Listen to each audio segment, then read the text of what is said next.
অনুসন্ধানে জানা যায় শেখ হাসিনাকে রক্ষা করতে গণভবনের আশপাশে সেনাবাহিনীর অন্তত 13টি অস্থায়ী চেকপোস্ট বসানো হয়েছিল, যেখানে east Bengal regiment, field regiment artillery, Bangladesh infantry regiment, infantry brigade headquarter সহ সেনাবাহিনীর বেশ কয়েকটি চেকপোস্ট বসানো হয়েছিল শুধুমাত্র শেখ হাসিনাকে রক্ষা করার জন্য।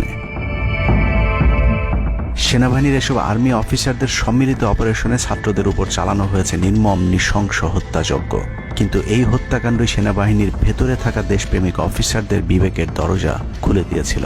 20 থেকে 23 জুলাই ইন্টারনেট বন্ধ করে যে পৈশাচিক হত্যাকাণ্ড চালানো হয়েছে সেই দৃশ্য যখন একের পর এক সামনে আসতে শুরু করেছিল, তখন সাধারণ মানুষ যেভাবে স্তম্ভিত হয়েছিল ঠিক একইভাবে সেনাবাহিনীর বিবেকবান জুনিয়র এবং মধ্যম সারির অফিসারদেরকেও ব্যাপকভাবে নাড়া দেয়।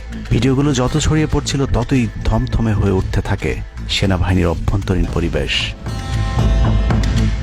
27 তারিখ প্রাপ্ত গোয়েন্দা তথ্যের ভিত্তিতে সেনাপ্রধানকে জানানো হয় পরিস্থিতি নিয়ন্ত্রণের বাইরে চলে যাচ্ছে। কোনো অবস্থাতেই প্রধানমন্ত্রীকে ক্ষমতায় রেখে পরিস্থিতি নিয়ন্ত্রণ করা সম্ভব নয়। গোয়েন্দা ওই রিপোর্টে আরও জানানো হয় সেনাবাহিনীর ভেতরে বিদ্রোহের আশঙ্কা দেখা দিয়েছে।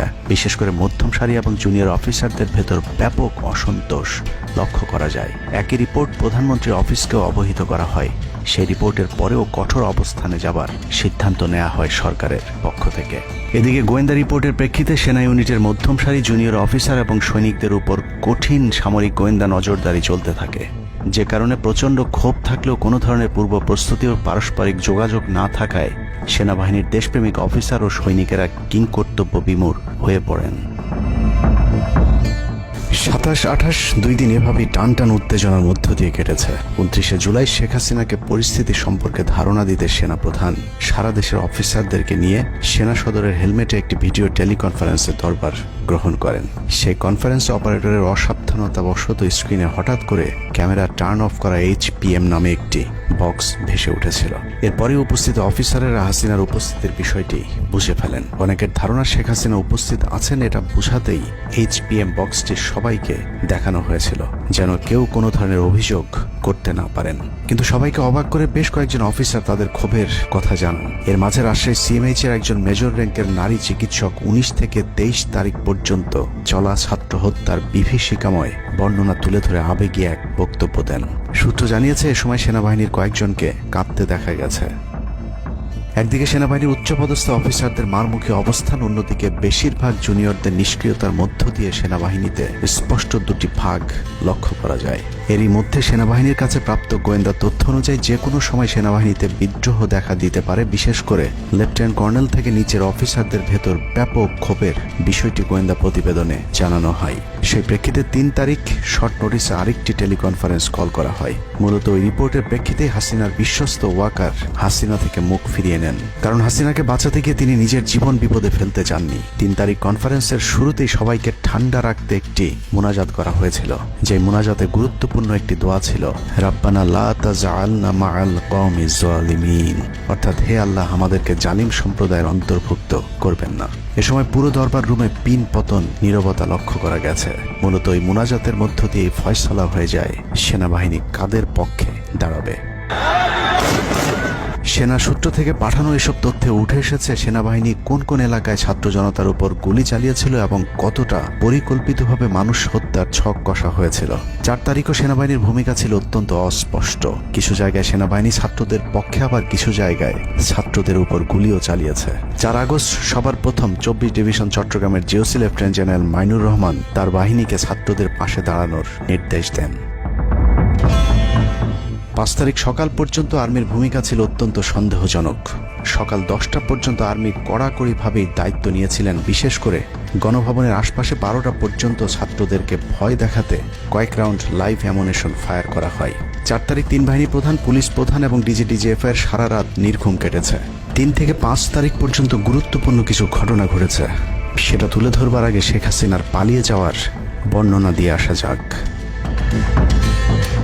5 তারিখ সকাল ঠিক 9টায় প্রধানমন্ত্রীর অফিসে গিয়ে শেখ শেখ হাসিনাকে পদত্যাগ করতে বলেন সেনাপ্রধান। শেখ হাসিনার কথা শোনার সাথে সাথে সেনাপ্রধানকে দৌড়ে মারতে আসেন। এ সময় তিন বাহিনী প্রধানকে অকথ্য ভাষায় গালাগাল করেন শেখ হাসিনা।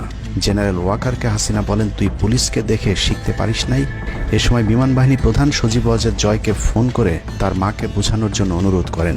সজীব ওয়াজেদ জয় এটি জানার পর উল্টো আর্মি চিফকে তুই তুকারি করে হুমকি দিতে থাকেন, তোর কোন বাবা তোকে চিফ বানাইছে, তোর বউ ছেলে মেয়ে কে কোথায় আছে সবকিছু দেখে নেওয়া হবে। রাগান্বিত হয়ে এরপরে সজীব ওয়াজেদ জয় লাইভে গিয়ে আবল তাবল বকতে থাকেন। ঠিক আছে, শেখ হাসিনার পর আপনাদের কি হবে সেটা আমারও চিন্তার বিষয় না, আমার পরিবারের আর চিন্তার বিষয় না, আপনারা বুঝবেন।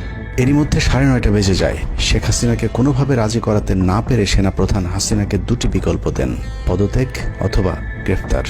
ওদিকে মিরপুরে বসানো সেনাবাহিনীর চেকপোস্টগুলো খুলে দেওয়া হলে বিনা বাধায় গণজোয়ার ঢুকে পড়তে থাকে। মবটি যখন গণভবন থেকে মাত্র 20 মিনিটের দূরত্বে চলে আসে, এ সময় সেনাবাহিনী এক প্রকার জোর করে শেখ হাসিনাকে পদত্যাগ পত্রে সই করান। এ সময় এসএসএফ এর দু একজন এগিয়ে আসতে চাইলেও সেনাপ্রধান হাত ইশারা করলে তারা জায়গায় দাঁড়িয়ে থাকেন। পদত্যাগের পর শেখ হাসিনা জাতির উদ্দেশ্যে ভাষণ দেওয়ার অনুরোধ করলে সেনাপ্রধান হাসিনাকে বলেন, জীবন বাঁচাতে চাইলে দ্রুত গাড়িতে গিয়ে উঠুন, জনগণ গণভবনে ঢুকে পড়ছে। সেনাবাহিনীর মতে শেখ হাসিনা সেদিন মাত্র 5 মিনিটের জন্য বেঁচে গিয়েছেন, তা না হলে জনগণ তাকে ধরে ফেলত। হাসিনাকে গণভবন থেকে উদ্ধার করে বিমানে ভারত পাঠিয়ে দেওয়ার জন্য মোট 3টি রুট প্ল্যান করা হয়েছিল। প্ল্যান এ, গণভবন থেকে গাড়ি বহরে বিমান বাহিনীর ব্লু স্কাই স্কুলের গেট দিয়ে তেজগাঁও বিমানবন্দরে ঢুকে ঢাকা সেনানিবাসে প্রবেশ এবং তারপর বিএএফ বেস দিয়ে বিমান বাহিনীর রানওয়েতে প্রবেশ।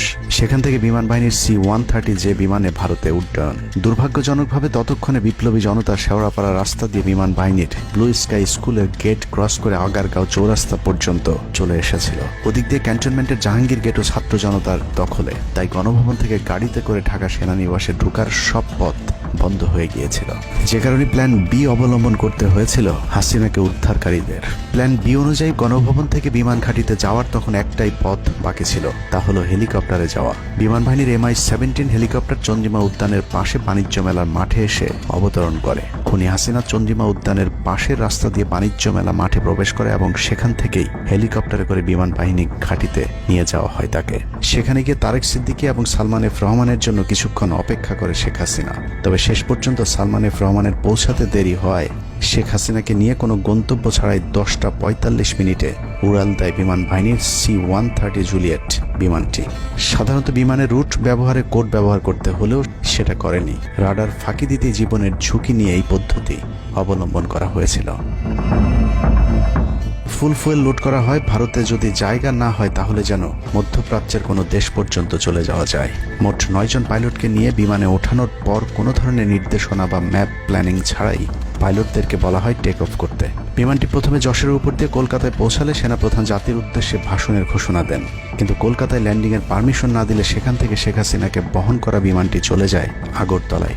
আগরতলায় পারমিশন না পেয়ে আবারও দিল্লির দিকে উড়াল দেয়। সেখান থেকে দিল্লি গেলে সেখানেও রিফিউজ করা হয়। দিল্লি বিমানবন্দরে নামতে না দিলে অনিশ্চয়তা দেখা দেয় শেখ হাসিনাকে বহন করা বিমানটির ভারতে অবতরণ নিয়ে। বিমানের একজন পাইলটের বরাত দিয়ে জানা যায়, এভাবে উদ্দেশ্যহীনভাবে দীর্ঘক্ষণ ঘুরতে থাকার পর জরুরি অবতরণের সিদ্ধান্ত নেওয়া হয়। তবে জরুরি অবতরণের ঠিক আগ মুহূর্তে দিল্লির গাজিয়াবাদ এয়ারবেজে নামার অনুমতি পায় C-130 জুলিয়েট, যেখানে অজিত ধওয়াল তাকে রিসিভ করেন। অবতরণে জটিলতার কারণেই 5 তারিখ সেনাপ্রধান জাতির উদ্দেশ্যে ভাষণ দিতে বারবার দেরি করছিলেন, কারণ তিনি নিশ্চিত হতে চাচ্ছিলেন শেখ হাসিনা ভারতে অবতরণ করেছেন। তারপরই বাংলাদেশের মানুষ মুক্তি পায় এক ফেরাউনের হাত থেকে।